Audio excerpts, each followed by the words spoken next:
স্বৈরাচার ফ্যাসিস্ট রাষ্ট্রনায়কের পরিণতির নিদর্শন সংরক্ষণে গণভবনকে জাদুঘর বানানো হবে বলে জানিয়েছে তথ্য ও সম্প্রচার এবং ডাক, টেলিযোগাযোগ ও তথ্য প্রযুক্তি উপদেষ্টা মোহাম্মদ নাহিদ ইসলাম। আজ শনিবার গণভবন পরিদর্শনে এসে সাংবাদিকদের তিনি একথা জানান।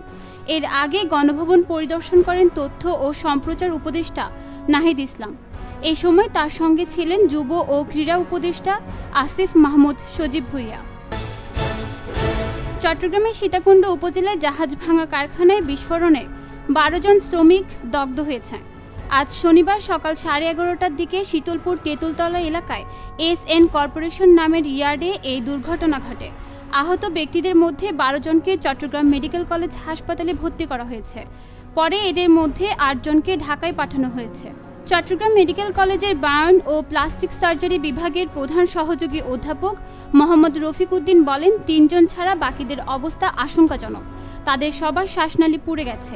সীতাকুণ্ড থানার ভারপ্রাপ্ত কর্মকর্তা মোহাম্মদ কামাল উদ্দিন বলেন, এসএন কর্পোরেশনের ইয়ার্ডে বিস্ফোরণ কিভাবে হলো তা খতিয়ে দেখা হচ্ছে।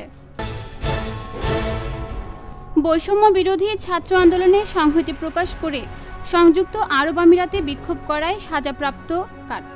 বৈষম্য বিরোধী ছাত্র আন্দোলনে সংহতি প্রকাশ করে সংযুক্ত আরব আমিরাতে বিক্ষোভ করায় শাস্তিপ্রাপ্ত 57 বাংলাদেশিকে ক্ষমা করেছে দেশটির সরকার। ক্ষমাপ্রাপ্তদের মধ্যে 14 বাংলাদেশি আজ সন্ধ্যায় দেশে ফিরবেন। শনিবার বিকেলে প্রধান উপদেষ্টার প্রেস উইং থেকে পাঠানো এক বার্তায় বিষয়টি জানানো হয়। এতে বলা হয়, সংযুক্ত আরব আমিরাতে ক্ষমা পাওয়া 57 বাংলাদেশির মধ্যে 14 জন আজ সন্ধ্যা 7টায় দেশে ফিরবেন।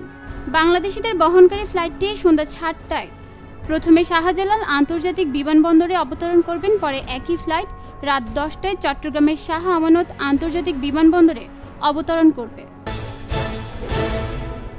আগস্ট মাসে বিশ্ববাজারে খাদ্যের দাম কিছুটা কমেছে।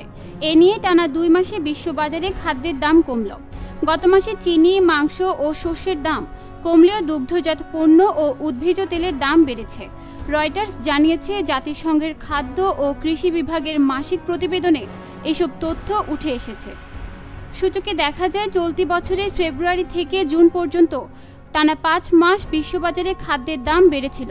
বিশ্ববাজারে জুলাই ও আগস্ট মাসে খাদ্য মূল্য কমলেও বাংলাদেশে জুলাই মাসে গত 13 বছরের মধ্যে সর্বোচ্চ মূল্যস্ফীতি হয়েছে। গত জুলাই মাসে খাদ্য মূল্যস্ফীতি বেড়ে দাঁড়ায় 14.10%। জুন মাসে খাদ্য মূল্যস্ফীতি ছিল 10.42%।